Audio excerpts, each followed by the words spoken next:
Hello everyone, আজকে তৈরি করব বেলে মাছ ভুনা রেসিপি। প্রথমে একটি প্যানে পরিমাণ মতো পেঁয়াজ কুচি দিয়ে দেব। তারপর এর মধ্যে পরিমাণ মতো তেল দিয়ে পেঁয়াজগুলো বাদামি হলে এর মধ্যে হলুদের গুঁড়া, ধনিয়া গুঁড়া, মরিচের গুঁড়া ও পরিমাণ মতো লবণ দিয়ে ভালোভাবে মিশিয়ে নেব।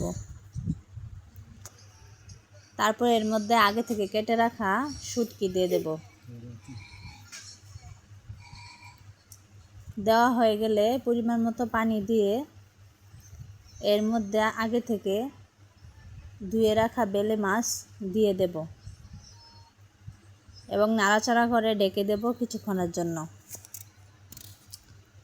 কিছুক্ষণ পর ঢাকনা খুলে নাড়াচাড়া করে নামিয়ে ফেলব। তৈরি হয়ে গেল মজাদার বেলে মাছ ভুনা রেসিপি।